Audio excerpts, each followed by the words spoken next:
Okay, a couple of announcements first this morning. We wanted to just go to the class schedule for the next couple of weeks, just so everybody sort of knows where we're at and where we're going, especially with homework and things, or assessments. Let me just bring this up here on your screen. This is for the next couple of weeks how they're going to look. We have 7 weeks left of the class.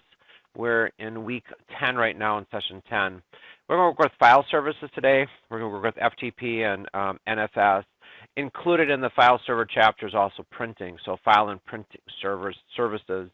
We're going to do an overview of these things. We're not going to get real heavy and deep into there. We're just going to be showing you sort of the basics, and then you can always implement more security and more users and that kind of stuff later on. But it's just to start introducing to it. Next week, we will be working with email, and there's also a chat section in the book, the server guide that we're looking through. I'm going to try to incorporate those two things together. I'm going to try to do that, see if we have enough time. Windows networking is a chapter on November 12th, and then we work with virtualization. And we end up with virtual private networks, or VPNs, on November 26th.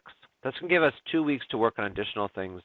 The first week, December 3rd, is sort of a look at the new Ubuntu desktop and server. It came out in October.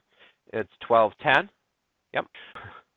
Okay, on December 3rd, we're looking at the new Ubuntu desktop and server. It came out in October. There's a couple of new features in there just to show and introduce it. We'll be sticking with the 12.04 version though, because the 12.04 is the long-term support, or the LTS, and that's good for 5 years. The intermediate ones from 12.10 and then 13.04 and 13.10 are only supported for 2 years.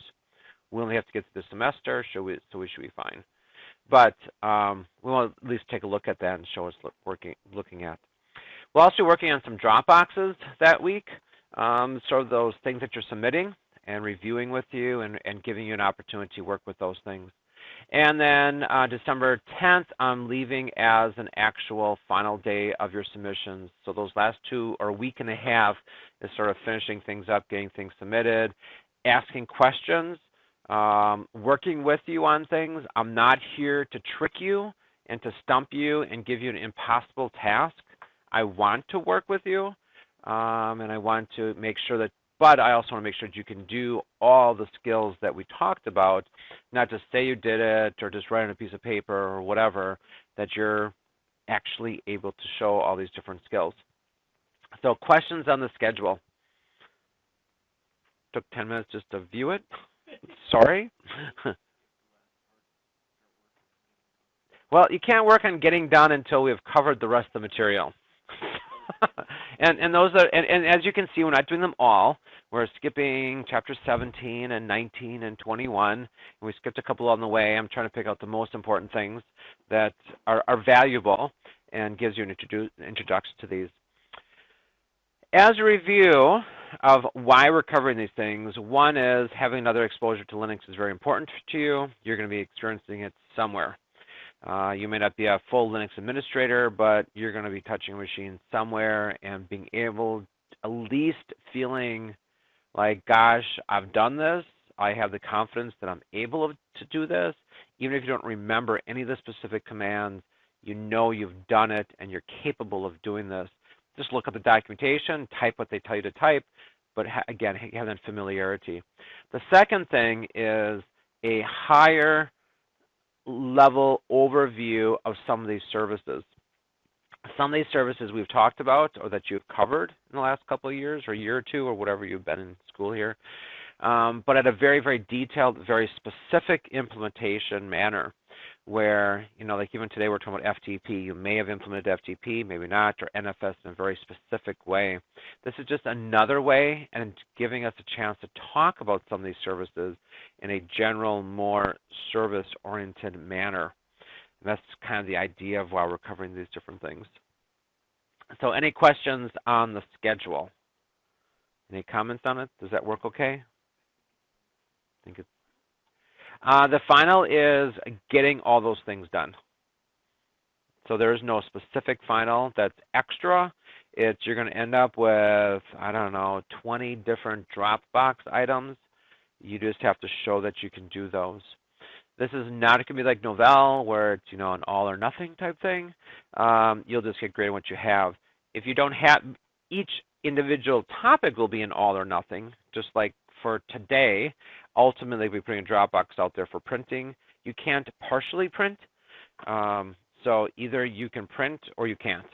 And that's either you can download a file from an FTP server or you can't. So, you do this thing, you do that skill, and you get all the points. You just have to do all the skills.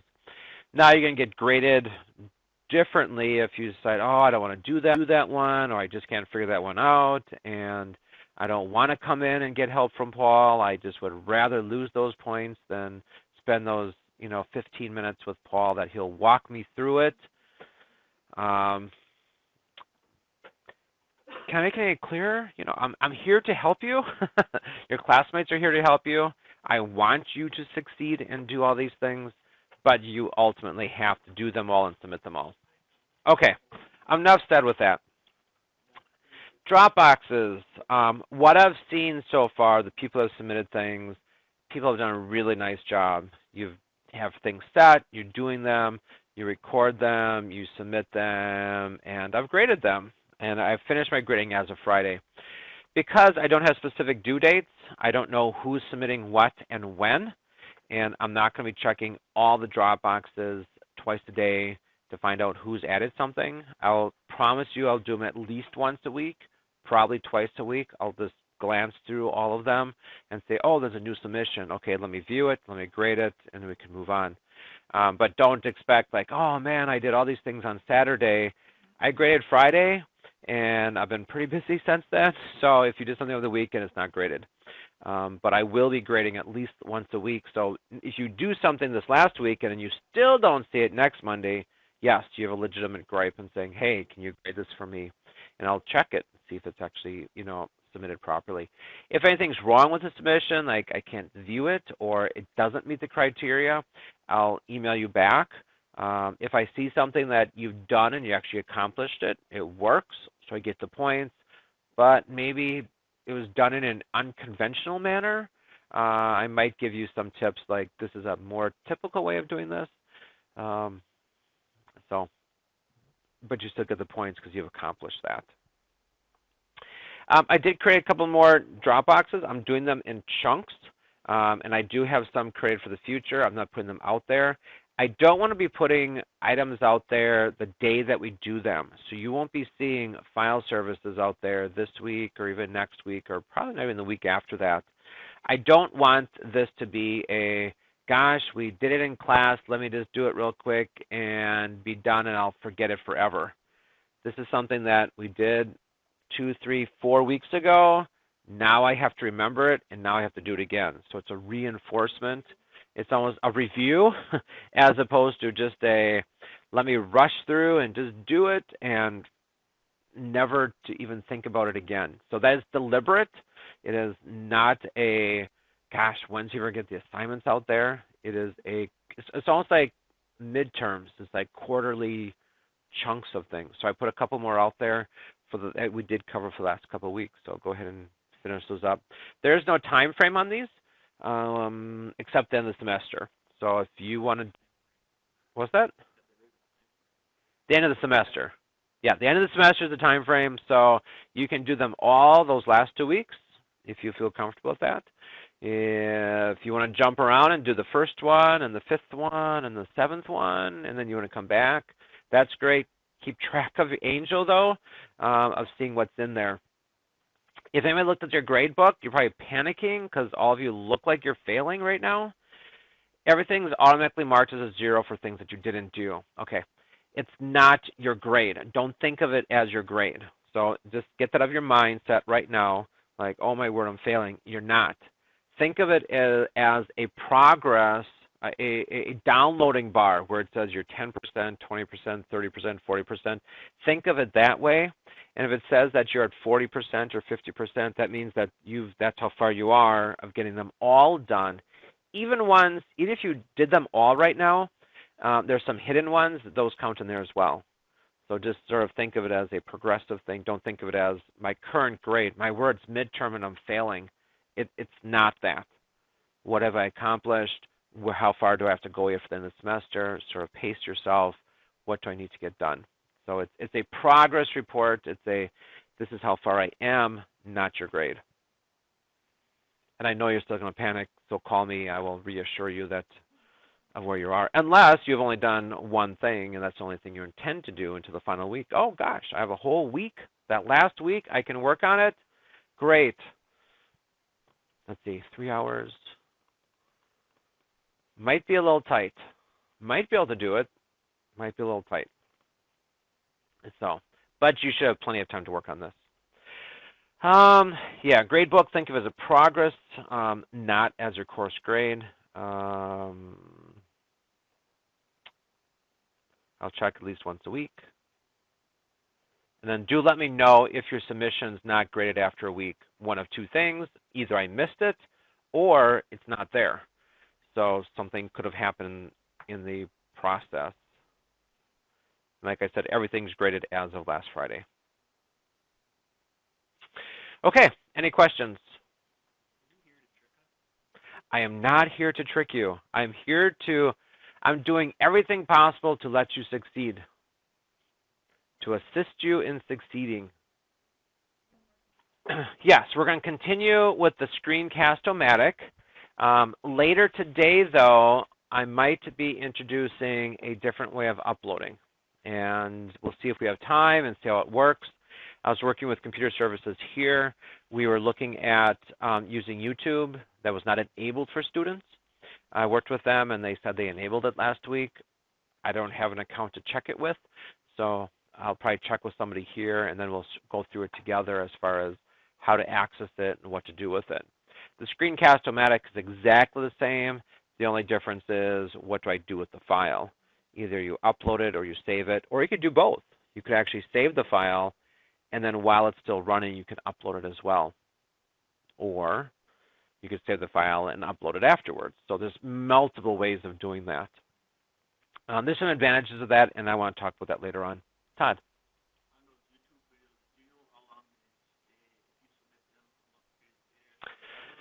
I do not believe that YouTube has a expire process or a purging process. I think that once it's there forever until the submitter deletes it or until maybe they're... Absolutely. Yeah, and sure, let's talk about it now. I was going to talk about it later, but yeah, definitely the advantages are huge. One is you're not relying on the Angel platform, which may or may not be here in a year or two. Or what do they do with their stuff? Or once the class is archived, do you still have access to those files? Maybe, maybe not. I don't think that you do, so those all get packaged up somewhere. So you're relying on a specific closed platform where YouTube tends to be more open. So yes, definitely as a portfolio. If you want to show somebody a skill that you prove something that you have a skill, it's really nice to be able to show that to them. Now, whether these are the best demonstration type things, maybe not, but at least so you can show that you've done this, or you can review things. So if you're showing people, you can say, hey, look at all these things that I did. Absolutely. There's also a portfolio class that you ultimately end up taking, which you're going to have to show that you've met certain criteria. And we're working on ways of trying to figure out, like a web design. It's pretty easy. There's my web page. Our graphic designer is pretty cool. Here's the graphic that I designed, or all kinds of other programs. Accounting. Here's the tax form that I filled out. Those are all paper things or picture things that you could really capture very easily. You can't do that with printing. I printed. Really? How are you going to put that on a piece of paper? You can't. Or I installed a server, or I created a user. You can take a screenshot maybe of a user that you created, but that doesn't really show that you know how to do that, as opposed to some other things. So we're looking at this as an option anyway. But this is a way for you then to show the school that you know it, as well as showing employers that you know how to do it. It's really easy that way. And it's always nice to have there and keep, whether for your own uses or for other people to demonstrate things. This is also, YouTube is something that you will also be supporting or running into somewhere along the line. People, whether individuals or whole companies, use it for marketing, for sales, for training purposes, and whether it's public or private, that's neither here nor there, or how you do that, but just the concept of how do you upload, how do you manage, how do you, keep track of that stuff, how do you label things. It's a good experience to have as far as managing YouTube videos. So that's another reason of going that way. So if we get everybody working, we'll definitely work that direction. Another nice thing is instead of taking the whole file and uploading it to Angel, and now I basically kind of downloading it and viewing it that way, all you have to do is include a link. So here's my YouTube link. It's a text, single line of text. You put that wherever you want, and now it's all pointed to the same place as opposed to keeping track of this file. So definitely huge advantages. Okay, let's talk about server stuff today.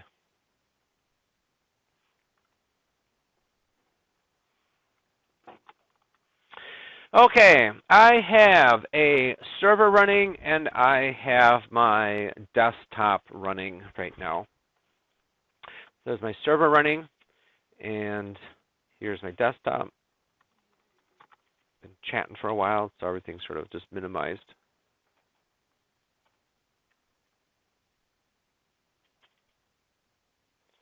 Fix that a little bit. Okay. We're going to work with file services. When we think of the original servers, they were file and print servers. And the whole idea of sharing was very important for the initial personal computers. We had mainframes prior to that. Mainframes, the data and the applications were all stored in one central place, one central device, and then we had terminals which would connect the mainframes and access all that. The downside of that was the terminals, the end users had no control whatsoever. If it wasn't on the mainframe, you couldn't run it. If that report was then created the way that you wanted it, you had to talk to the mainframe administrator, and maybe they would get the report written the way that you wanted or add the data or the application or whatever. Very, very, very highly centrally controlled. Sort of the trend away from that, the movement of freedom and personal choice and personal freedoms and being able to do what you want to do with computing, came out with the personal computer. And they were truly that, just personal computers. You ran the programs, you kept your data, you controlled how it looked, you controlled how it acted, you controlled the settings and options. However, you also have the data. How do you get it to somebody else? Well, the first couple of options were to put them on a floppy disk and copy and carry them around and copy into them other places. That's kind of difficult. Who has the latest copy? Who's going to, be able to, who's updating the master? How do I tell you that I updated something? Get kind of messy. So let's talk about how we can share this. And that's where networking first came about, was the idea of sharing files so that you could have one copy of a file but have different people access it. The second thing, right on the same idea as sharing resources, is sharing printers. When you have a printer, a personal computer needed a printer. It did not know or understand the printer down the hall. I need a printer if I'm going to print. If you had an office of 500 people, you literally needed 500 printers, unless you took the floppy disk and you copied your data and gave it to somebody that did have a printer hooked up to their computer. And again, just seeing the nightmare of that was very, very difficult. So we shared printers, putting that as a network resource. So a lot of the things that we're fighting against, of rebelling and coming to the personal computer, we say, you know what, it's not all bad. So let's kind of merge it back in and give some central control to files and printers. And now that's gone a whole nother step as far as user rights and security, and now with Active Directory and Windows, you're right back down to the personal computer is completely controlled and managed through a central system, and it goes trends back and forth. But file and print services, sharing files and then sharing the printer resources. Working with Ubuntu, there's a couple of file systems that we want to work with on here, and very, very generic ideas or concepts again. Dealing with FTP. FTP is kind of dated in that it's one of the original or first ways of being able to transfer files and be able to get it from one system to another. And so we're going through FTP. We're not going to get very deep into this. We're basically going to set it up, let you download a file to your client computer, and that's about it. And looking at some of the commands that you should feel comfortable with. I do not have a cheat sheet for you on this one. I found some, but they're too complicated. They're FTP commands go on for pages and pages and pages. There's probably about a half a dozen of them that you should really, really know, though, and have documented somewhere. So this would be a good time for you to do that. And you can always use your wiki to do that because you have a well-formed running wiki right now, right? Yeah, okay. Okay, moving over to our server. We're going to start on the server side of getting FTP installed. And if you're following along in your user guide, let me find my user guide. I think I lost it. Here it is. Nope, that's not it. Here we go. The user guide, we're in chapter 14. It's page 221 is where it starts. And the chapter starts, chapter 14. If you have more than one computer on a single network, at some point you'll probably need to share files. In this section, we'll be covering FTP, NFS, and CUPS. They also throw in an iSCSI section. We're not going to cover that. We do have a SAN, but we're not going to be working with the SANs quite yet. Maybe next semester in network applications. Page 222, FTP server. The file transfer protocol is a TCP protocol for downloading files between computers. In the past, it has also been used for uploading, but as that method does not use encryption, user credentials as well, it's usually intercepted. And so in this case, we're not going to be able to upload. By default, everything's turned off. For uploading, it's only for downloading. We could get it to go back uploading. We have to change a lot of settings, a lot of configuration, and like they even recommend, it's just not used that much that way anymore because of the security issues. FTP works on a client-server model. The server component is called FTP daemon. It continuously listens. All these things are daemons. We have mail daemons. We have HTTP daemons. We have all those different things that are always listening for things, listening, and then I do something. When a request is received, it manages the logon and sets up the connection. You can have anonymous or authenticated logons. Authenticated means that we're doing individual usernames and passwords. That, again, takes a little bit more setup, and it's not necessarily that difficult to do. Every system does it differently, though, and so I don't even concentrating on that. I'll be working mainly with the server side of FTP, the client side of FTP, and some of the commands with FTPs, not really concentrating on the security side yet. In the anonymous mode, remote clients can access the FTP server by using the default user accounts called anonymous or FTP. Most of the time, you're probably used to anonymous if you've done any FTPing. This FTP server that we'll be installing uses FTP as the anonymous user.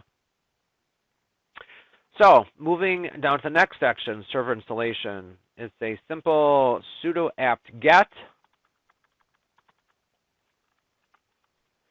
and it's going to be install vs ftpd for the daemon.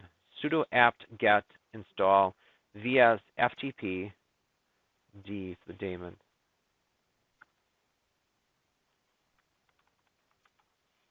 Enter the password, and let us do its thing.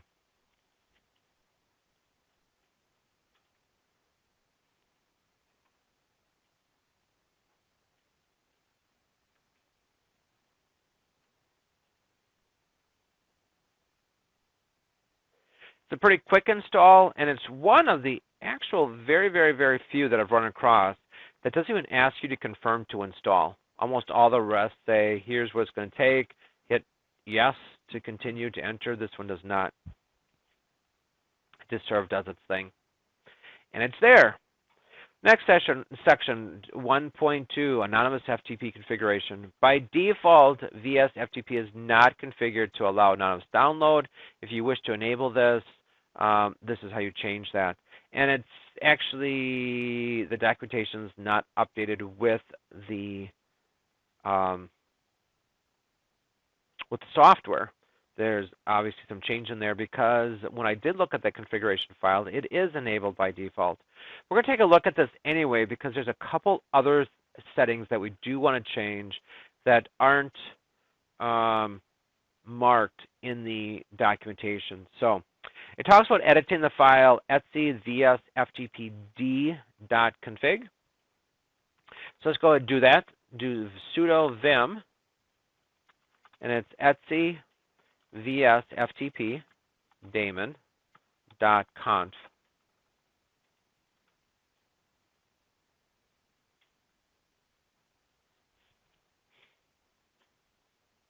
And here's an example configuration file. And all the stuff in blue is just commented out items. The things in white are the ones that are actually going to be running.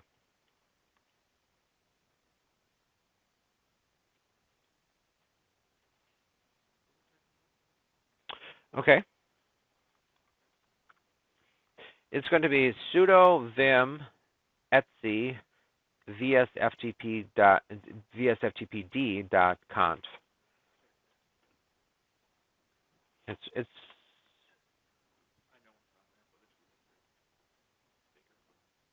It's bigger on what? On your paper. Okay. If you have the server guide, it's in the server guide too. Oh, okay.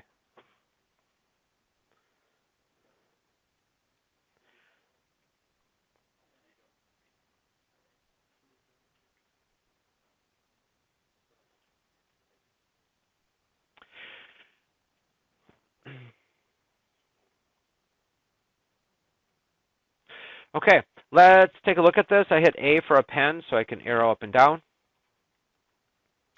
And scrolling on down, the text talks about removing the remark for anonymous enable equals yes. It already is. So somewhere along the line, they decided that it would be uncommented out. We're just going to change a couple of these. They're not going to affect everything we're doing, but we're just going to change them anyway. Local enable means that if you're running it if you're trying to run FTP from the server itself, that you'd be able to access it. By disabling local, you wouldn't be able to access it at all.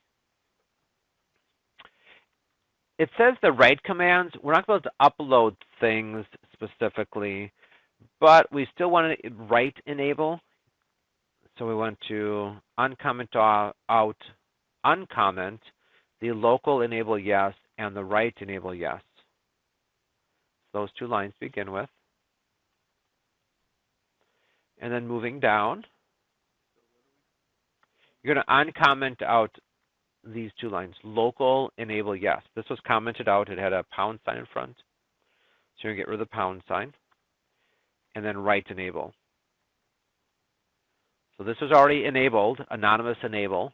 Means we can log in as an anonymous person. Local enable allows local users to log in. And it enables us to, there's some write commands that we could still do.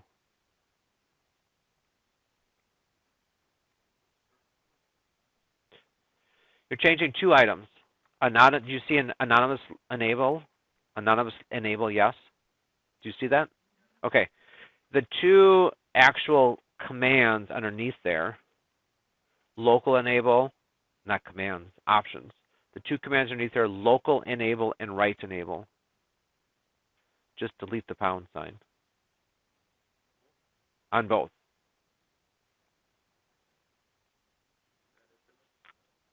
No, there's a couple down further yet. So it's really easy. We're really not typing anything in. We're just deleting things. That's a whole lot easier to work with deleting things than having to type new things in here.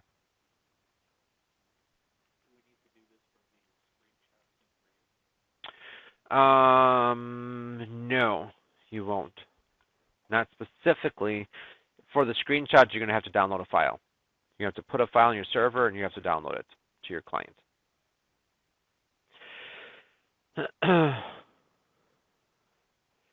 We're not worrying about uploading or making directories. Just checking down here. I thought there was...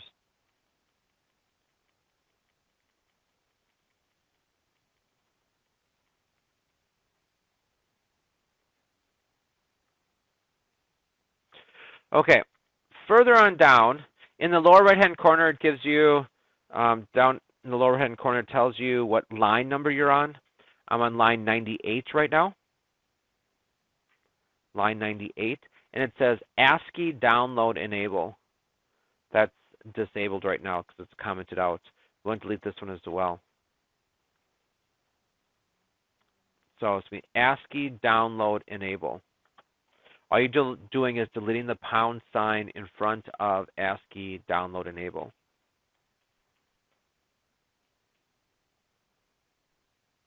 In line 98.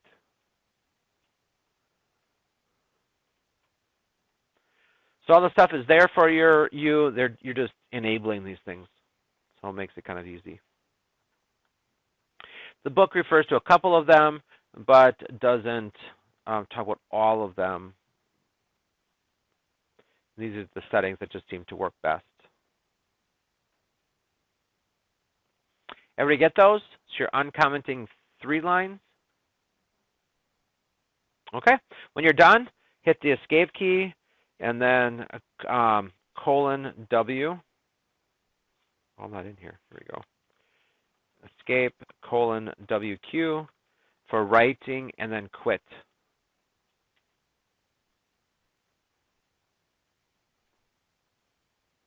Now you saved it.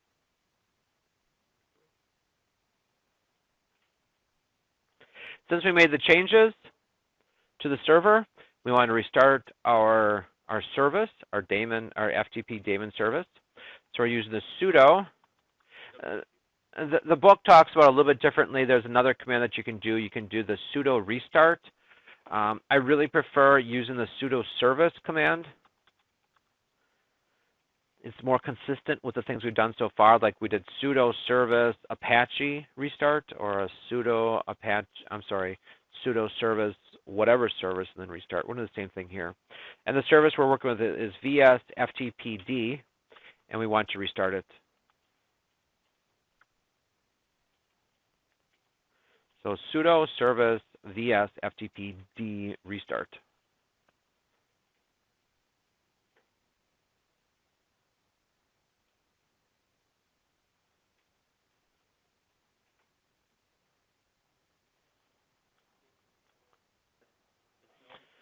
Okay, there's a couple more things we want to do.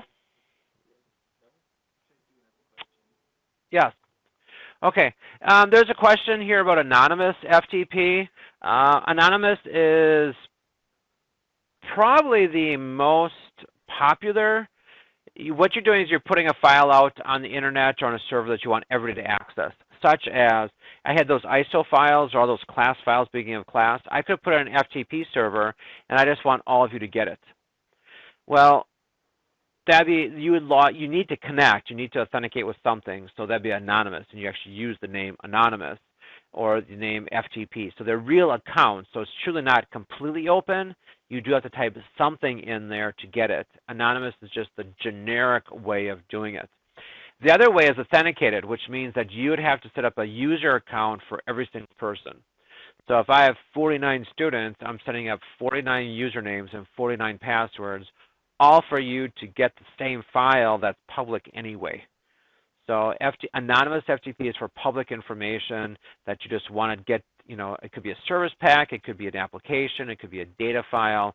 Again, something that's public that you want everybody to have access to, that you don't want to have individual usernames and passwords for. Now, the other side is that there could be secure information. That is where you use authenticated login, where I only want Randy or Jason or Adam to have access to it, or maybe I want somebody to have more access than others, see different things, and then you could set it up that way. Excellent question on anonymous FTP. Okay, we restarted our server. Our server should be ready to go. Let's put something out on the server so that we can actually go get it. So on our server side, we're going to be using some of our Linux commands to be making files and to be making directories and those kinds of things.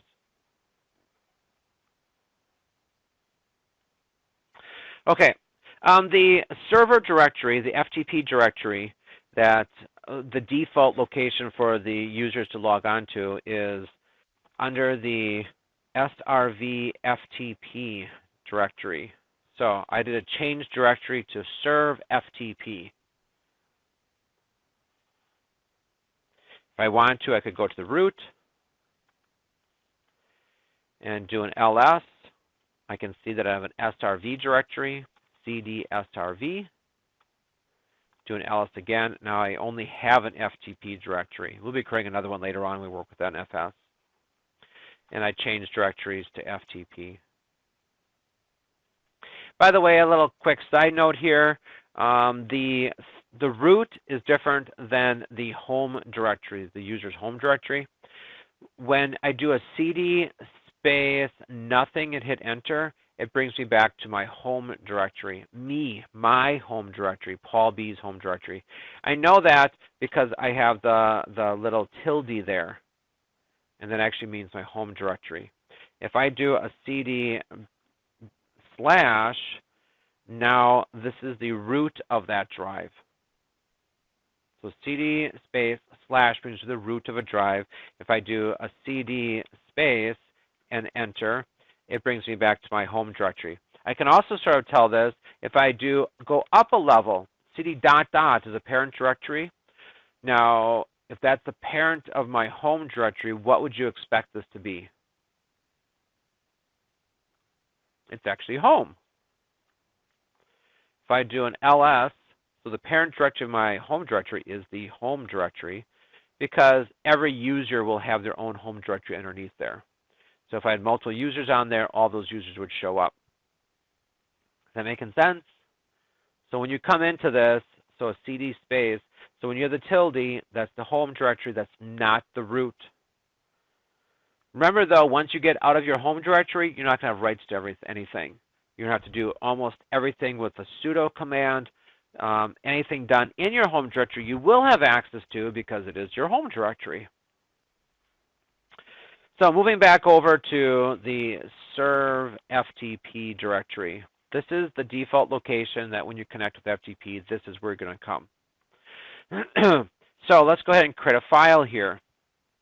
A simple way of creating a file is using the touch command. And again, because we don't have rights here, I am Paul in a non-Paul directory. I want to use sudo. So sudo touch, and I'll call it FTP file 1. And that's all you need to create that file. If I do an ls now, it shows me that I have a file called FTP file 1.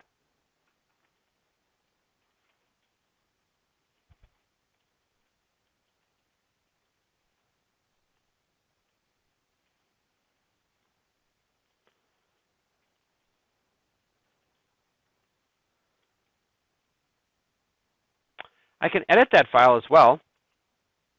I can do sudo vim FTP file 1. And there's my file. I hit A for append, and I say this is a text file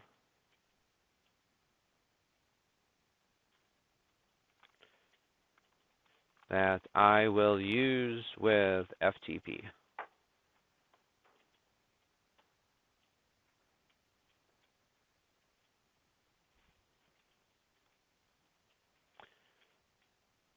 When you're all done, hit escape,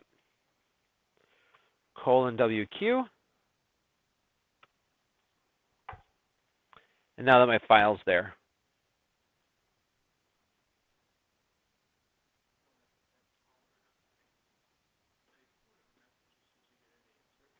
As soon as you get in insert mode, just type your straight text. No, you don't have to hit pound or anything. Pound is a comment line for a configuration file, so you don't want to read those things. This is a text file. This is just like using Notepad. So whatever you type in there, you don't have to comment anything out because it's not a configuration file. Nothing else is looking at this. If I want to view the file, I could use the more command. So sudo more ftp file 1, and you can see the contents of that file.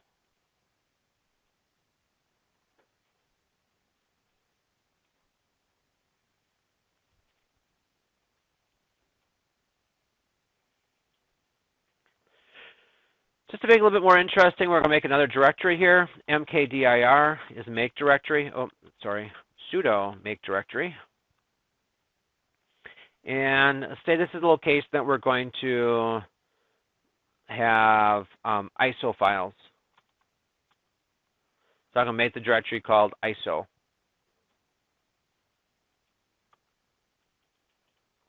I want to change directories to that directory then. So change directories, ISO. You don't have to use the sudo command to change directories. That's not a rights thing. And now I'm in the ISO directory. I want to make a couple ISO files. So I'm going to use sudo touch ISO 1 and ISO 2. And that's just putting some files out there. These aren't real files. It's just to simulate it when we work on the client side of things. So if I take a look at my ISO directory, I'll have ISO 1 and ISO 2 listed there. If I go back up to my parent directory, I do an ls to show that I have an FTP file 1 as well as an ISO directory.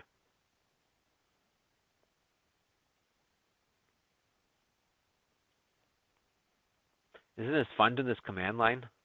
Kind of wants you to just give up Windows Explorer, right? Just PowerShell all the way, right? There you go. Okay, now that we have stuff that we can download, we want to put stuff on the server so the administrator can put files out there, whether they're sample files or whether they're configurations or training documents or whatever it's going to be. Now we're going to go to the client and get those files. I know I'm a little over on break. Let's just work on the client side and just finish that up. So let's flip over to the client.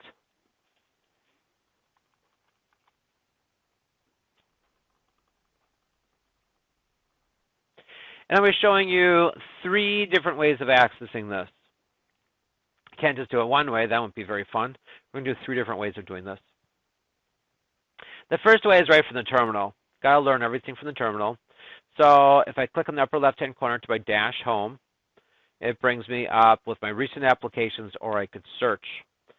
If terminal is not listed here, just start typing terminal, and you'll see your terminal applications come on up. I do want terminal, so I'm going to click on terminal. And I'm going to run the FTP program, command prompt program. You know what, I'm going to change my mind. We are going to come back, we are going to take a break, and then come back and do this. This is where you're going to have to be documenting a lot of these individual commands. There's not a whole lot of them, half dozen of them, but I really want you concentrating on those specific commands for writing them down. So we'll take a break, we'll come back and go over those FTP commands. Moving along with FTP on the client side, within your terminal window on your client machine, we can use the FTP commands. And again, these are one of the things that you should probably have documented, somewhere. You'll be running into FTP along the lines, and it's not always a graphical one. I'll be showing you the graphical one along the way, but knowing how to use FTP commands is kind of important, just like command line. The program we're running is FTP, so we just run FTP. We know that we're in FTP because our prompt changes from our user at our host name to the FTP command. So everything you type now will only be FTP commands. So if I try to do, some commands, I'm trying to think, like well, even an ls, it's saying I can't do that because I'm not connected to a server. There are some commands that are similar, so once I am connected, ls does work, or dir, in fact, works as well. The first command that you have to issue when we work with FTP is to open a connection. Right? FTP is just running. You need to open a connection to something, so use the open command. And the open command, you use open and then the host name. Usually you're going to have a physical name like server1, server2, or ftp.go2ltc.edu, or whatever it's going to be. We don't have DNS installed or configured, so we need the IP address of your server. If you don't remember what it is, switch on over to your server and type in ifconfig. Mine is up here. It's 192.168.230.132. And that's been staying pretty consistent because I haven't been making a lot of changes. Yours are probably in the 120s. 192.168.230.1 something. Did you get yours?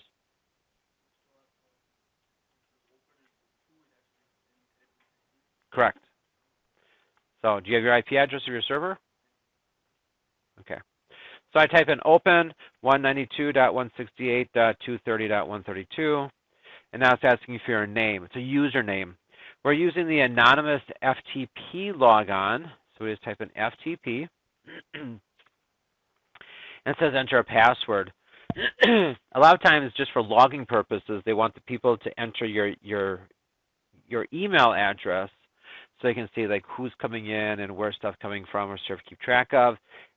They don't know that, so it's not going to be like, oh, you typed the wrong email address. That's really not you. It's just type anything in there. In fact, you don't have to type anything. So if you just hit enter, it's also going to log you in.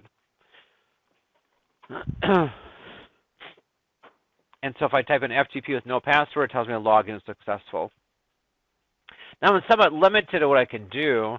I can't do everything on the network or on the FTP server.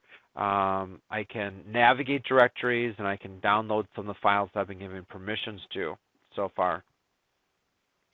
To see what files I have access to, I just type in ls, and it's doing a directory. It's a little bit of a different directory, but the names are off on the right instead of on the left. These are the file permissions that are listed on the left, and then we have the file names off on the right. We know this is a directory. The second line is a directory because it starts with a D. A dash is a file, a D is a directory. So you can see that the second listing is a directory, and it's an ISO directory. The first one is a file, and it's called FTP file 1. I can change directories, though. So I use the cd command, and I do ISO. And it says the directory is successfully changed. If I do another ls, I can see that I have two files in here, one called ISO1 and one called ISO2.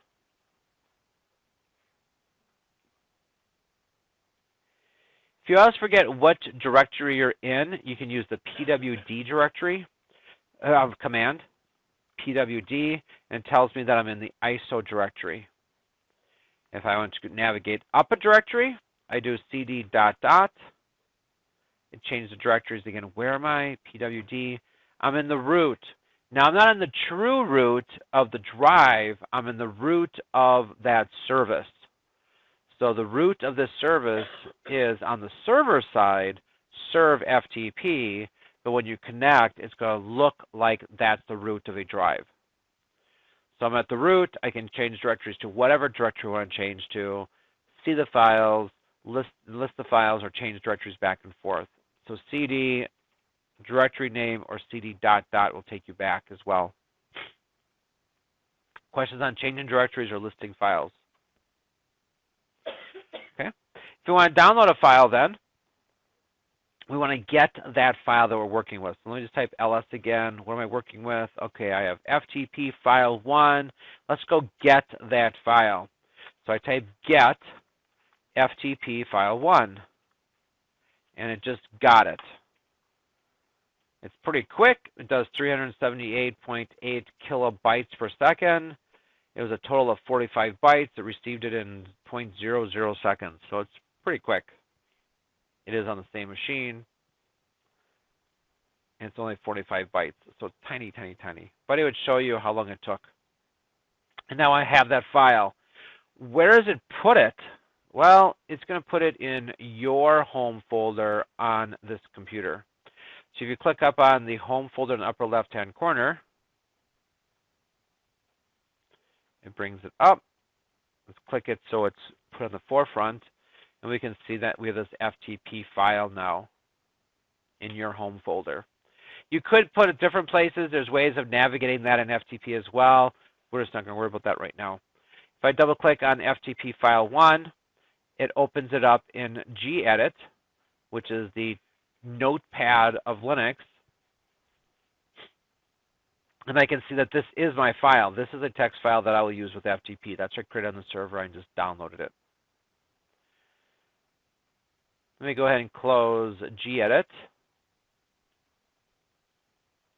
And let's go back to my terminal. To do that, you sort of scroll up and down the left-hand side, your launch bar. You click back on terminal. That'll bring it back to the forefront.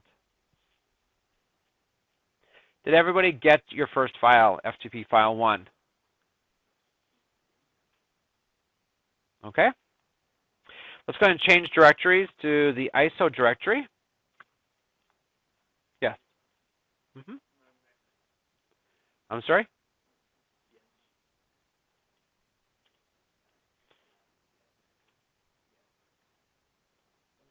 Let me do that process again of doing the multiple get. I scroll on down to my terminal.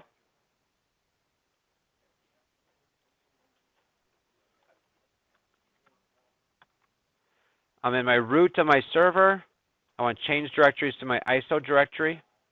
Change directories ISO. I can see that I'm in my ISO directory by doing pwd. I'm in the ISO directory. ls to list those files, and I can do an mget. Let's do a star. Mget star. Do you want to get ISO 1? Yes. Do you want to get ISO 2? Yes. And so just down those two files pretty quickly. Switching back over to my home directory, I can see that I have 3 files, FTP file 1, ISO 1, and ISO 2. One last thing I want to do with the terminal. Again, there's lots of other commands that you can do, but the ones that you should know are to open, know how to list files, know how to change directories, know how to get files, know how to do a multiple get, and then finally you want to get out of FTP, the FTP program that's really running in the terminal right now. We did an open to open a connection. We're going to use a close to close the connection. Yes? We don't have that enabled. It's disabled. In the chapter it talked about it's not secure for uploading. Everything's in open text, your passwords and everything. So by default, all that stuff is stripped out and turned off. We could go in and turn all that back on, but it's just not even recommended for uploading using FTP. It's still used. I know some people still use it that way. The text doesn't recommend it, and again, I'm just not going to take the time to show all the settings that we changed to do it. You have to change the file permissions. You have to do a lot more configuration changes for uploading. If you do have a system that does allow uploading, though, instead of get, you use the command put.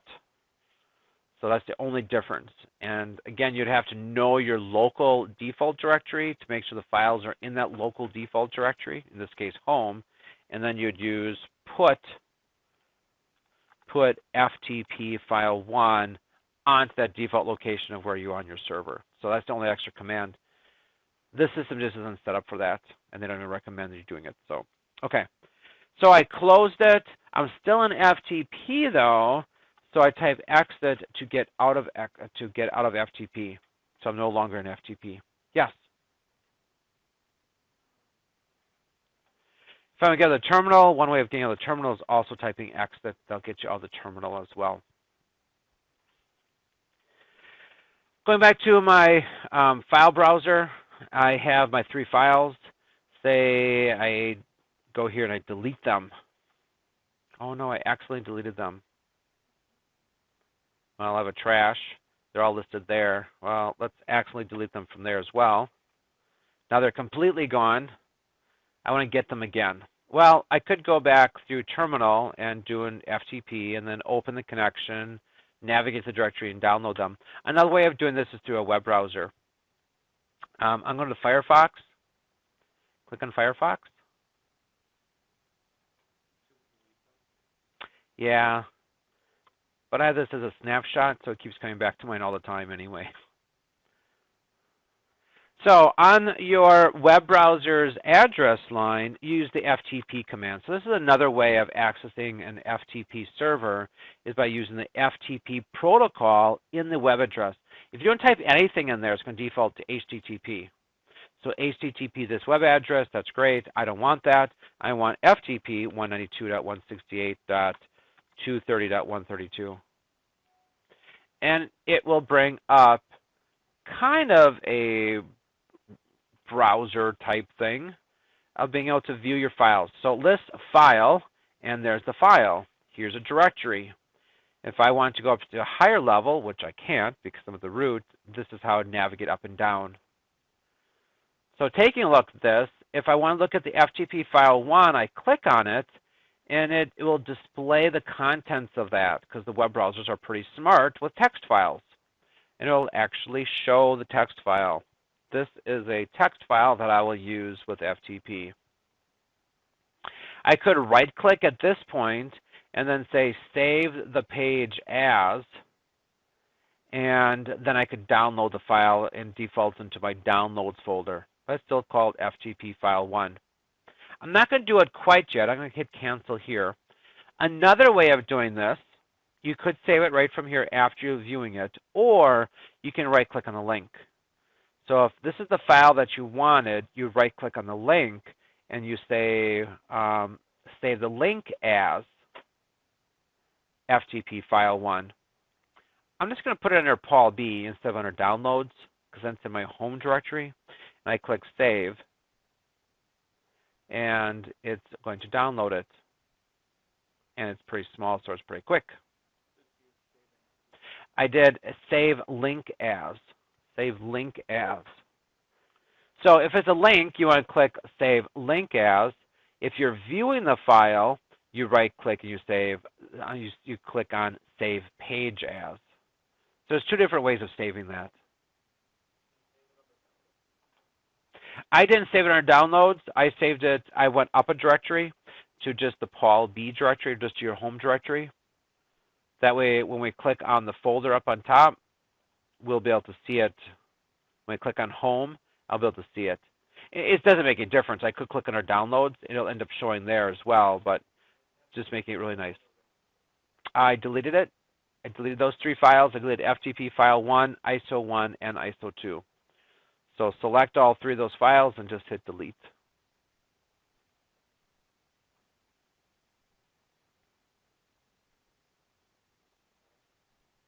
Yep. Move to trash. If you want, you can right-click on the trash, and then you can empty the trash as well.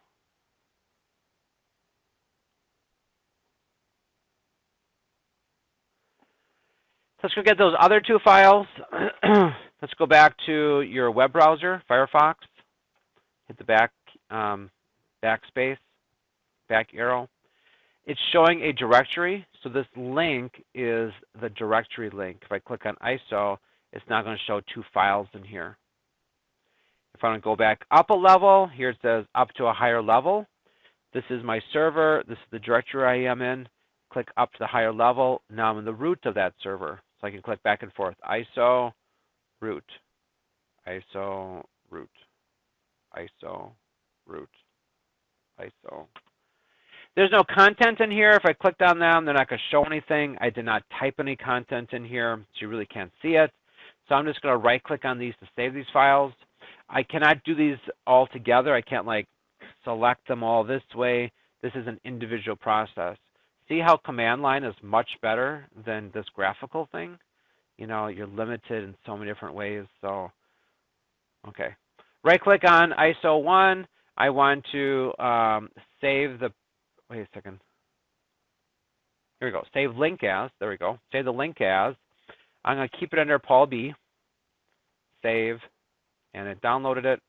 And I'm going to right click on ISO 2. Save the link as. And save. So right click. Save link as. And save it. It doesn't matter where you save it. It's just a file. So now underneath your home directory, you should have your 3 files again. FTP1, ISO 1, and ISO 2. Did everybody get their 3 files downloaded through the web browser? No? Let's get rid of these files again. We're done with Firefox, so we can close Firefox. If you right-click on Firefox, you can go down to Quit. Right-click on Firefox and Quit. Under the folders, I have my FTP file 1, ISO 1, and ISO 2 files listed. Let's get rid of those one more time. Select all those files, hit delete. And I'm even going to empty my trash. Right-click on Trash and click on Empty Trash. So those files do not exist anywhere. Moving on to the third and final means of FTP, which is using a graphical utility. If I go back to my dashboard, my dash, and I type in FTP, I'm going to see that I don't have an FTP program on here. So I need to get one. It's kind of nice that they include the little Ubuntu store for you. It's the little gift box full of surprises. So we click on there. And it's the Ubuntu Software Center. And we can just start typing in what we're looking for up on top. I type in FTP, and it brings up all kinds of FTP programs. Lots and lots and lots and lots of FTP.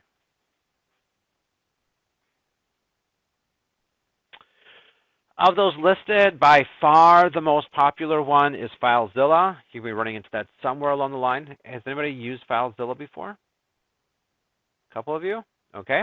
We'll be using it again, just in Ubuntu. Nice and easy install. You click on FileZilla, and you click on Install. Not anyone can just install, so we do need to enter our sudo password.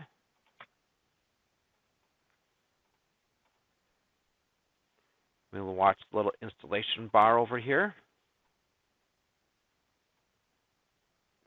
Go ahead and install it for us.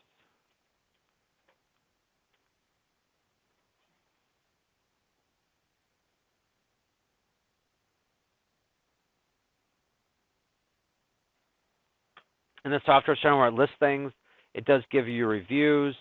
You know, how this one's not been reviewed. This one's not rated very highly. This is rated pretty highly and has lots of reviews kind of in between here. FTP, not too bad. So you can look at these things for more information, find out more about the applications before you install them. So it's kind of nice having that kind of resource. Everybody good on installing FileZilla? Any problems with that? Let's go ahead and we can close this. Right-click here again, and we can quit. Now we can go ahead and find it. Go to the file system and find the program, or even put on our quick launch. Otherwise, just clicking on dash on the dash home, and we start typing in FTP. It's going to come up. Your application is going to come up then. It's kind of like in Windows 7. You just don't even look through the menus anymore. You just click Start and then start typing things in, and it'll find your applications for you. I click on FileZilla, and it opens up FileZilla. FileZilla 3.5.3. It's completely open source, completely free. You have complete access to it forever. You can modify it, do whatever you want to do with it. I click OK. If you've not worked with FTP applications before, I'll walk through this a little bit. You have the top section on top where you're logging on to something with a username and password. If you're not using the default port, this is where you'll be changing this as well. Otherwise, you just type in the IP address that you're connecting to, 192.168.230.132, with the username of FTP. I don't need a password, and I am using the default port, so I just have to click Quick Connect. So 192.168.230.132, and then FTP. Nope, it's your server. So whatever your server's IP address is. The second part of the screen shows you the exact same thing that you got from the terminal as far as responses and statuses and what commands. So this is really what's happened in the background. This is the graphical forefront to it. So you can still see errors. You can still see the exact statuses. Everything that's going on in the background, kind of at the command line level, it's going to be showing up there. To navigate with directories, here's our local site, and here's our remote site. Here's our local site, and here's our remote site. Both of them default to their roots. Now, the remote site, again, remember, is the root of that server, the FTP server. So it's FTP file 1 and ISO directory. So you can see that stuff there. On the local side, you can see it's the actual root of my physical machine. Well, I don't want to put stuff there. So let's go ahead and navigate this. And we want to arrow down or scroll down, however you want to do it, down to, I lost a directory. Well, here's home. My home directory. Why don't I see it down here? Well, here's my directories up here on top. Sorry. My home directory. So I click on there, and then, oh, my mouse is going a little fast. Underneath there is Paul B. So this is your home directory. So if I click up here where it says home folder, that is that folder. So if I click on there, those are the things that I should see in that directory. And we'll kind of come back to it. It doesn't give you a lot of real estate to work with things, so it tends to be lots of scrolling around. You can resize these windows to give you a little bit more room where you need it. You can move some of these things down and out of the way. With a higher resolution screen, you can see more of what's going on. But ultimately, you want to get up here. If you really can't navigate using the arrow keys or down here, just type in home and then your name, your login name up on top. So home Paul B for local, and the remote site's the root.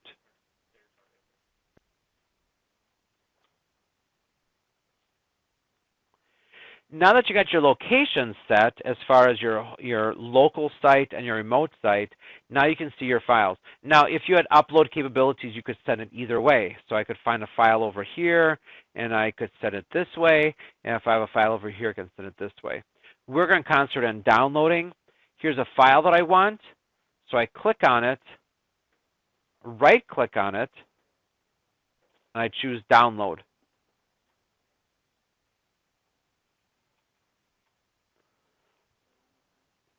I find the file that I want. I want this FTP file. It has some instructions of how to set something up. So I want this file, so I right-click on it, and I click on download.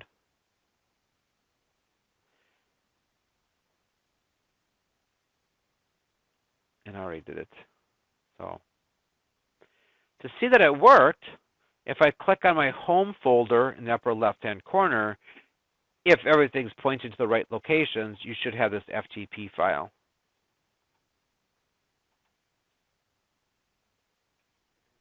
Okay, let's go back to, let's scroll on down our launcher, and down the bottom should be our FZ for FileZilla, so click back on FileZilla. And now I want to go into the ISO directory. I can go into ISO directory, and now I have these two files that I want. I want both of them.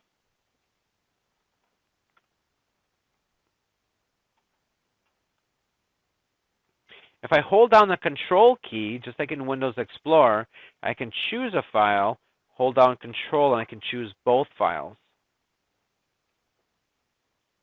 Right-click, and then click Download. Now, if these are bigger files and would actually take more than 1,000th of a second to download, you would see the progress down here. So this bottom part is the progress.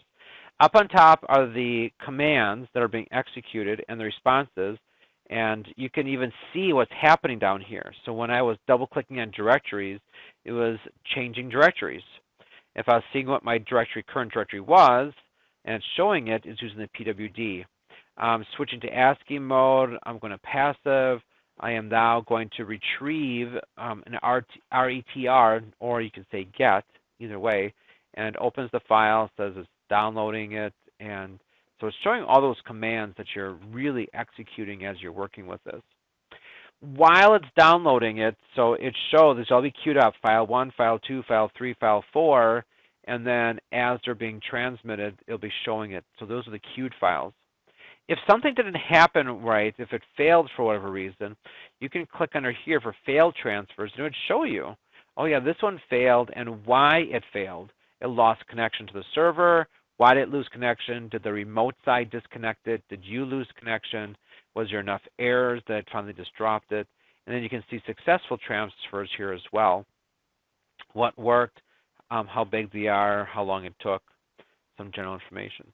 But again, my screen resolution is really low, so I'm not getting all the stuff on here, but being able to resize these windows is helpful to see what you're looking at. Feeling comfortable with a program like this is pretty important, and understanding what the different areas are, where I log into, the commands are being executed, my local site, my remote site, and then my queue on the bottom. Yes? You have no successful transfers? Okay. Do you have a file? Do you have any files on the remote side? Okay. So right-click on one of them and click Download.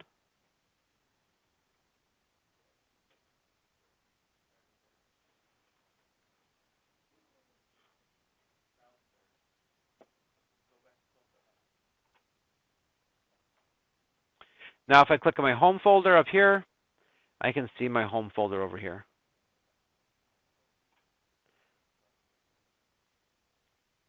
Something else you're capable of doing, as long as I'm in here. Say I'm in the ISO folder here.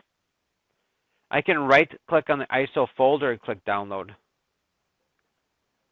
So I'm downloading the folder. Now I click on my home directory. I now have an ISO folder and the contents. So you could download a ton of stuff very, very quickly by using something like this.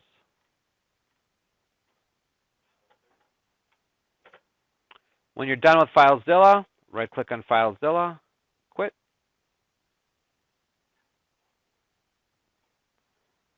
Go to my home folder.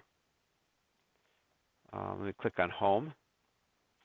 And I'm holding down the Control key. I'm selecting my ISO folder, all my ISO files, and I'm deleting everything.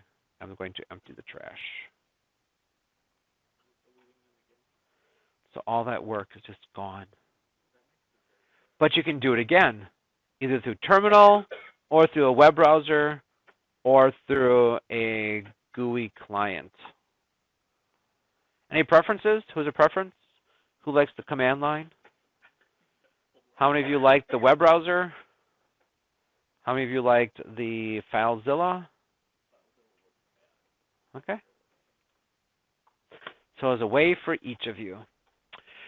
Okay, time for another break. Let's take a break. We'll come back and we'll work with NFS, another way of sharing files on a server. A little bit more seamless as far as the user regards, as far as even being able to see and notice files. Okay, let's finish up here with NFS. We may not even get the printing. We'll have to see.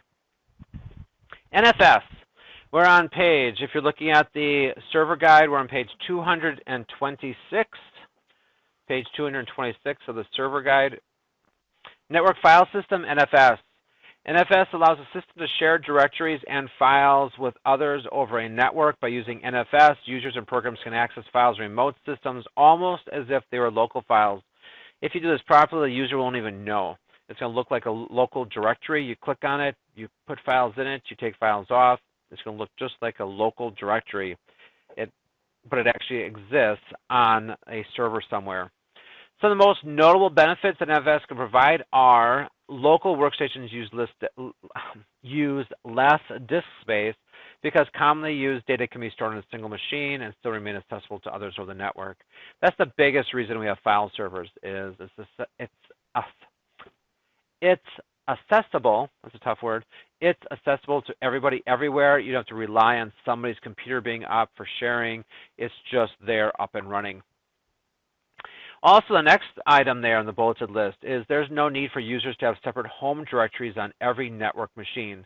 So right now, when I click on my Ubuntu desktop and I have this is my home directory. That's great until I walk over to your machine and now none of my stuff is there. So if I had those ISO files there, they wouldn't be there. Like you do it at school and most companies, you have a home directory, but it's on the server. No matter what computer you're logged on to, it's now going to look out there for your user's directory or home directory and be able to store all that stuff that you'll be able to access from everywhere. The last thing is storage devices such as floppy disks, CD-ROM drives, and USB thumb drives can be used by other machines in the network. This may reduce the number of removable media drives throughout the network.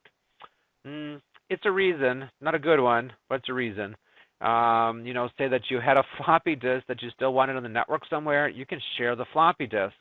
Whatever disk is in there at the time is what people can use. So if somebody had a floppy, you don't want to put floppies in all the computers, but you had a couple machines designated, you pop the floppy in, and whoever has access to the NFS drive could access it. How it works is you have a directory in a server, which is then allocated as an NFS folder. So it's going to be, hey, this is shareable. This is something that I'm going to allow you to use.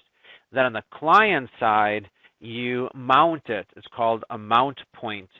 You're going to say that this local directory is pointing to that server directory, but every time that my local directory looks at it and accesses it, it's looking over there, but it's going to look and act like it's a local directory. So hopefully that'll make sense as we go through it. The first step, as always, is to install it. And there are two sides of this. You do need to install a client portion and a server portion, unlike FTP. Well, I guess we had to install the FTP GUI client, but we do need to install a client and server software again. We're going to be working with the server first. So switching over to the server, we're going to be installing the sudo apt-get install NFS kernel server. I'll leave this on the screen for a minute. It is in the book again in the server guide, and it's on page 226. Page 226. Sudo apt-get install NFS kernel server.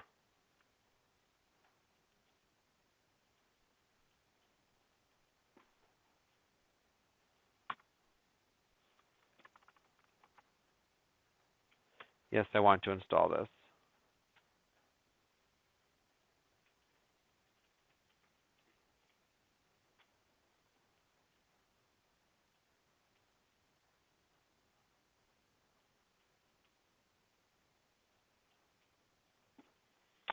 And the server side is done.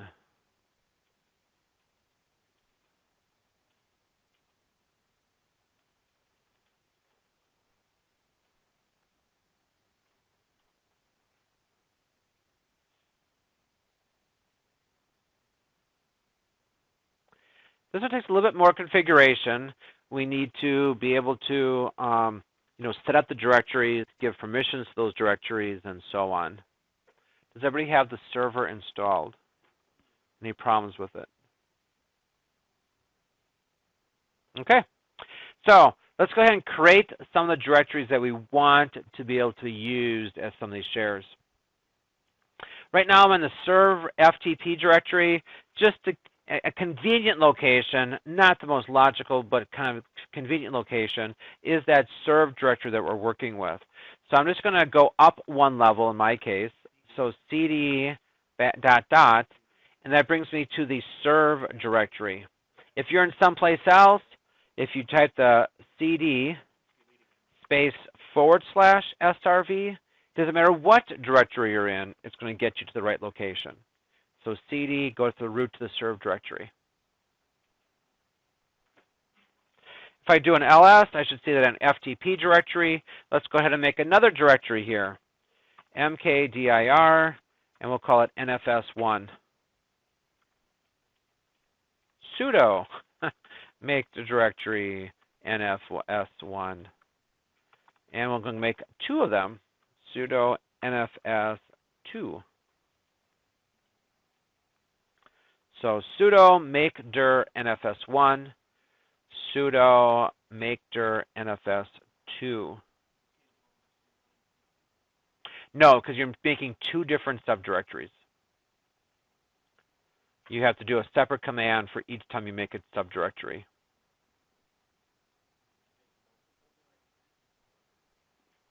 Can you make multiple directories at once? No, you need to make them individually. As far as I'm aware, let's try it. I'm pretty sure you do. So NFS3 and FS4. It does do them multiple. I never knew that. You thought so? Somebody said that? I didn't know that. Let's remove some of these. RM-R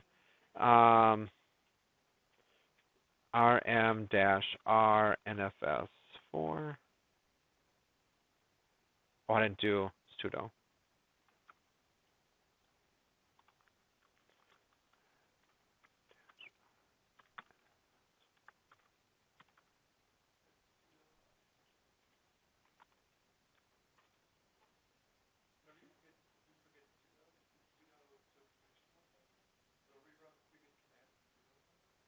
I never knew that either. So if you do sudo exclamation mark, the last command. Because I always forget, this is like type. Oh, darn it, I forgot the sudo. Okay, that's good to know. Sudo rm-r nfs3. Okay, so this is where everybody should be at. You should have an FTP directory, NFS1 and NFS2. If you want to have 3 and 4, that's fine. I just don't want to confuse, like, oh no, I don't have that. Always learning something new. So now we have the server installed. This is one service that does not start automatically. Like FTP, as soon as I installed it, it started running. As soon as I installed Apache, it started running. As soon as I installed, a lot of those other services, they started running. This one does not. We're going to have to start it. But we're not going to start it quite yet. We want to do the configuration. The configuration for this one, for knowing which directories we want to utilize, is in the Etsy directory called exports. We won't call them shares. We call them exports. We want to export to this directory. Actually, hang on one second. Let's make some files in here so we know that we're actually working with something. So let's change directories to NFS1. And we'll talk about, I don't know, file 1. I can have something more creative than that. We're doing file 1. Sudo touch file 2. So I did file 1 and file 2 in the NFS1 directory. I'm going to change the NFS2 directory. cd ... will take me up a directory. So I'm back to the serve directory. And now I want to change directories to the NFS2 directory. And now I'm in the NFS2 directory. sudo touch file 3, sudo touch file 4. So I just created those files. File 1, 2, 3, and 4, 1 and 2 in the NFS1 directory, files 3 and 4 in the NFS2 directory.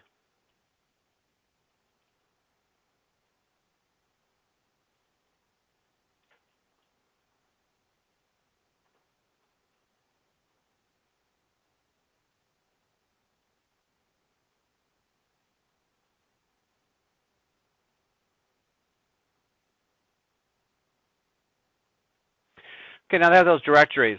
Now I'm going to work with the configuration file. So sudo vim etc exports. Sudo vim etc exports.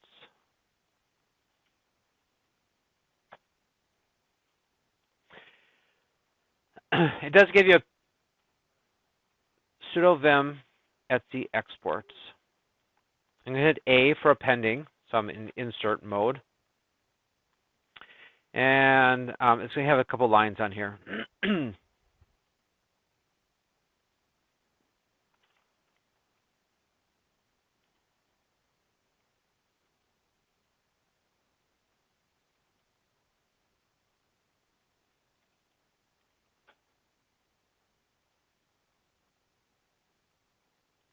Okay.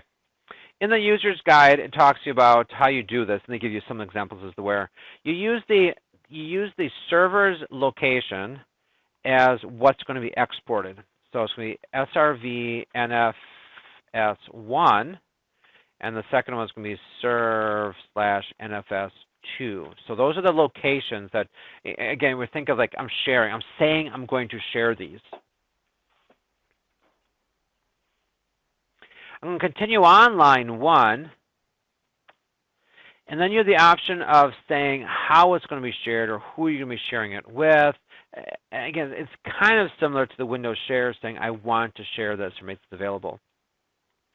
And you give it these formats up here: hostname 1, hostname 2, or you can use a star to mean any host. So serve NFS1, I'm going to share with anybody, and then how are you going to share it? I'm going to show it as read write sync, and then the user's guide is wrong. They have no root squash. It's been changed to no subtree check, which is listed on all of these up on top.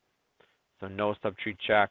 So using the example, using the etc exports document as an example, you can just take that information and sort of apply it down here.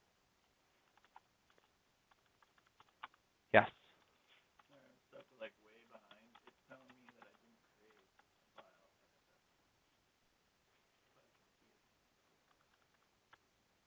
A file or a folder?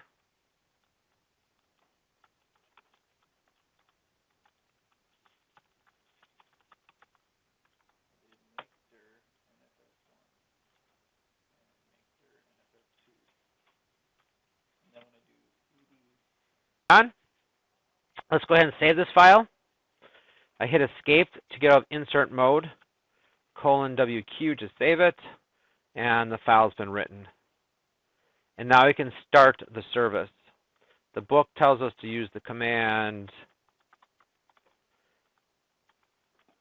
sudo, and we want to run NFS kernel server, but it's located in the etc inetd directory.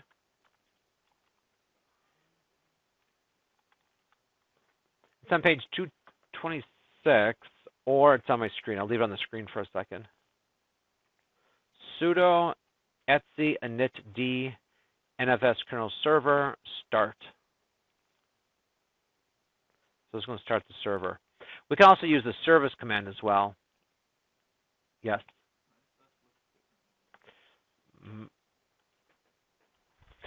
Thanks to Adam for pointing that out. If you try to edit the etc exports file and it doesn't exist, it tells you you're creating a new one, do an update, sudo apt-get update. It'll update all the repositories, and there must be an update in there somewhere, so I must have done that and I haven't realized it. the book makes no reference to that either. So again, if you're missing that, do a sudo apt-get update, then reinstall your server kernel, your NFS kernel server. Then your exports files there. You can easily create it as well. It's just nice having that sample there so you can see exactly how to type everything, especially since the book's material isn't correct. Yes, okay. After you have this stuff entered, go ahead and hit enter and export the directories for NFS kernel daemon. Remember the daemon's going to be listening now for this, and it's going to start the NFS kernel.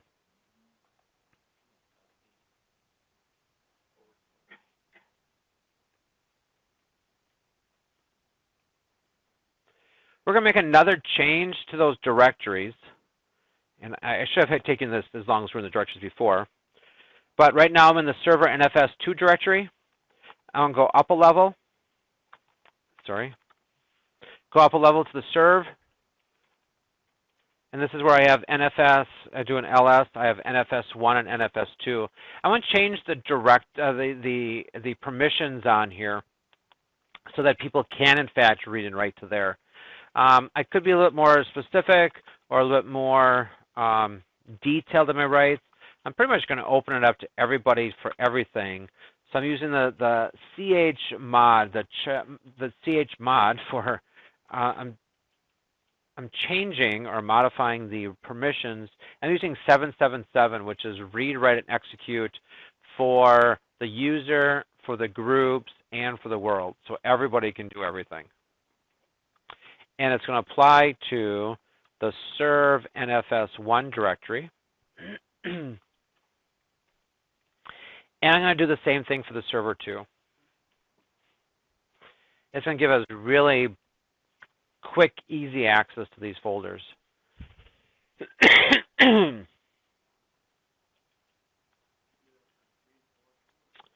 If you have 3 and 4, do 3 and 4. I only have 1 and 2. If you have 3 and 4, you can certainly do 2, 3, and 4.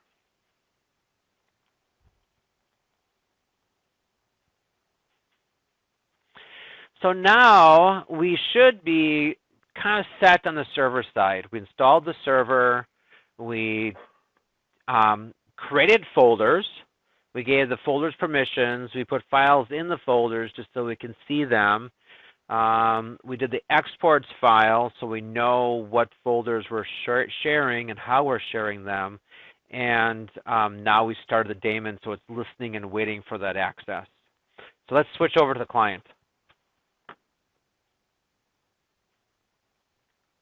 Here's the client.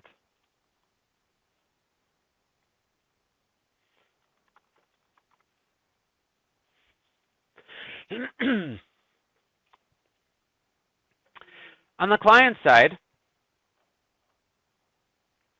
what we need to be doing on the client side is installing NFS over here, the client side of NFS. The easiest way is just to do that is right from the terminal. It's one of my recent applications, so I'm going to click on terminal here. And again, it's right in the book as well. It's one of the last lines in the chapter, in that section. It's a sudo apt-get install NFS common. So it doesn't say client, it's NFS common. So sudo apt-get install NFS common.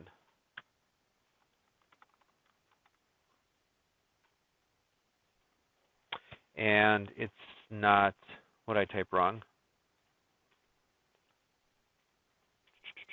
Where's my list? Sudo apt-get install NFS. Another one? Oh. Oh, there's only 2 M's in common? Oh, okay. Well, if that's how you want to spell it. Excuse me.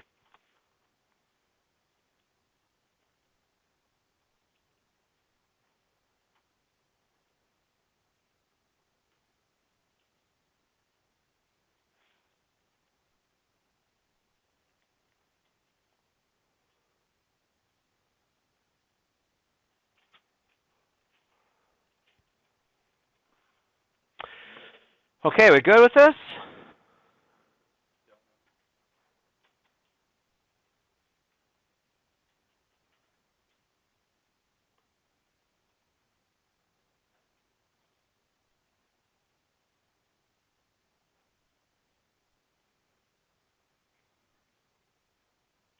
everybody this far? Did everybody get NFS Common installed? No? Okay, the next command, it's kind of tricky because syntax counts, and you have to be able to know exactly how you're going to do this. We're going to use the mount command. It's going to be sudo mount. Now, what are we going to mount? We're going to mount one of those shares. Well, we could have shares on any number of servers, and so we want to include the server name if we have it. If we don't have a server name, we want to be having the IP address. So it's 192.168.230.132. So your server IP address, and then a colon. That identifies like the machine different from the path. And now we want to include the path that we shared. So I'm going to use serve, the serve directory, and then NFS1. So I want to mount the serve NFS1 share from my 192.168.230.132 server to a location. Well, okay, where am I going to put this? Well, let's figure out what place we're going to put this. So I'm going to start going on the side here a little bit, and let's take a look at my home folder. Let's put this, well, let's put one of them right in your home folder. So I'm going to right-click here, and you have to create a folder for it to go to, and we'll call it NFS1. So we need to put a place to it. Now, when you create a folder for this, it has to be empty. So there can't be anything in it, because once you mount it, it's going to be looking someplace else. Yes. Yeah, so don't hit enter after this command. I was halfway in the command. Now we have to figure out where to put it. Usually you plan this ahead, not sort of talk through this. But okay, so I created an NFS1 directory under my home folder. So let's finish up this command then. I want to put it there. Now, you just can't say NFS1. You have to like do the whole path. The whole path is going to be right from the root. It's going to be home Paul B. Yes, you have to have a space between the two, NFS1. So this would be the whole source. So mount the source to the full destination.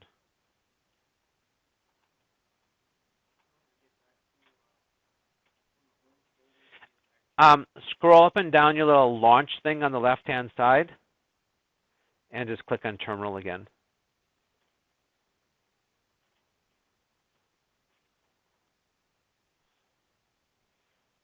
And hit Enter. And in this case, no news is good news. So if it doesn't say anything, you're looking good. If it comes up and says, oh, wait a second, something's wrong, then something's wrong. So no news is good news. That would be bad news.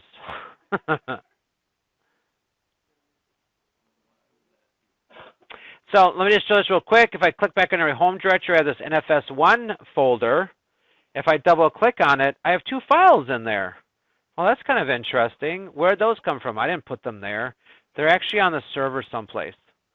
So even though it looks like it's on my home folder, along with my documents, here's my documents, here's my downloads, here's my music and whatever, here's this NFS1 folder, and sure enough, there's these files that are sitting there.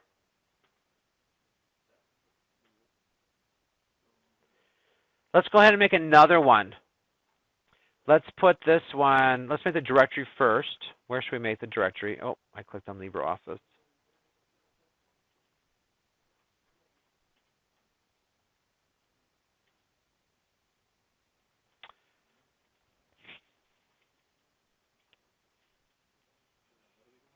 We're going to make another one. We're going to make it for NFS2. No. Let's just put it in the same, we gotta put it someplace different.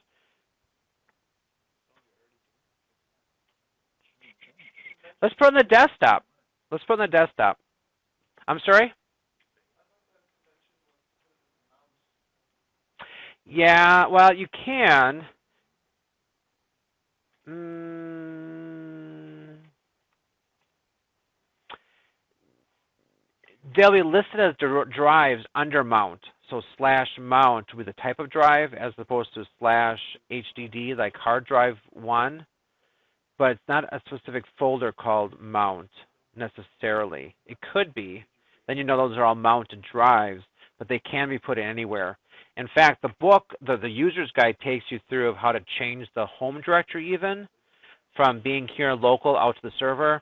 I just didn't go through those steps to do that. But when I click on home, it would take you out to the server instead of being local. So it could be any folder, anywhere. So it doesn't have to be located that way. It certainly could be to organize saying, oh, these are all things that are shared. But if you could integrate it anywhere. Let's just put one on the desktop. So here's my desktop. Make a new folder called NFS2.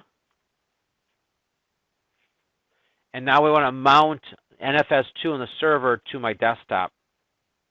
Let's see if we can get this command correct. So sudo mount.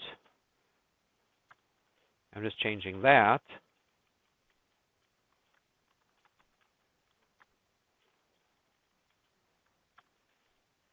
So sudo mount my server's location, which is served NFS2, and now my new location to be on my desktop has to include the desktop path.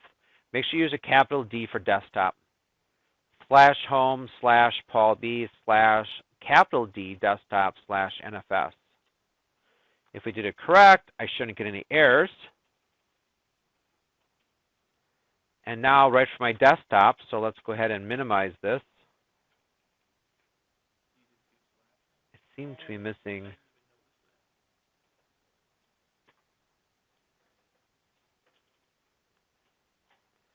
Let's close this.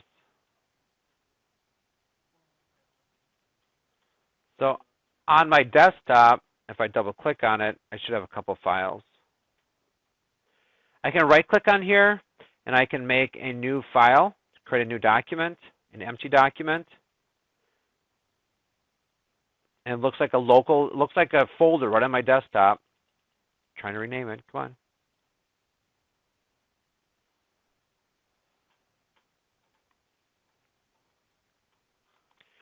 File on desktop. So it's going to look like it's right there. So here's a little folder on my desktop. I click on it, and there's a file. Looks local.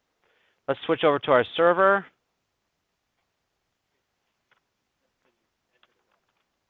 I go to my NFS2 directory. I do an ls, and here's that file that I just created. It was a file on desktop.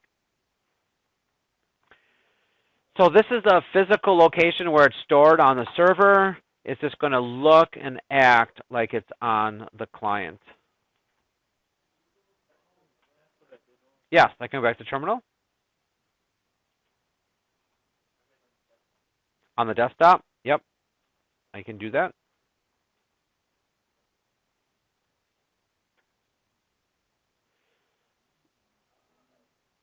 What'd you miss? Oh, for the second one, the desktop, the second one has to be a capital D. Well, I know how to do it graphically. You have two little eject buttons. Oh, because you're not sudo. Because it's a different, where it's mounted, you don't have rights. So sudo unmount, and then probably the local path, home, Paul B, NFS1. Unmount command. What is it? Dismount? Unmount. Umount.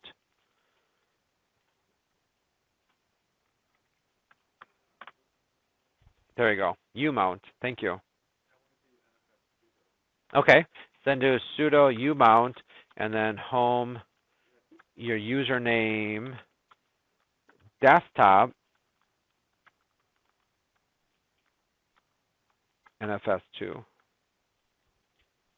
Now it just disappeared. The folder is still there, but it's not connected anymore. So it's not mounted anymore.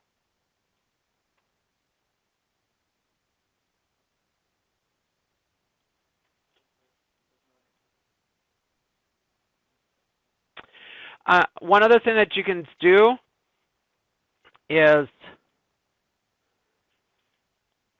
you can mount the same folder multiple locations. So let me just make a new folder here called NFS1. So let me mount, I'm just showing this as an example, you don't have to do this. I'm going to mount, put it back to the original location, and so I just mounted NFS1 to 2 different locations.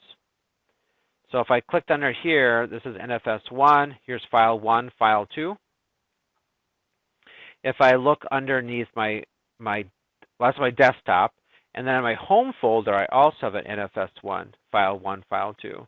If I make a new folder here, create a new folder, just called Untitled, and I click back on my desktop and look at NFS1, it's also there. So it's going to look like it's in a couple different places.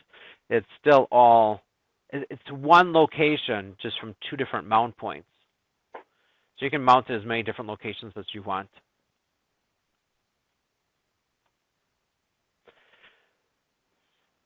Brain overload? No, we're okay. Lots of commands, lots of settings, and we only touched the surface of it. I didn't want to get much deeper because of time, and sure enough. All we have left to do is printing yet, and then uploading to YouTube, and a couple more things. And we're not going to get that done today. That's all I'm going to put you through today. I hope that you do have notes. I'll be trying to put the video out there as well if you need to review anything. I'm sorry that I'm not able to spend a whole lot more time right now. Just kind of got crunchy time.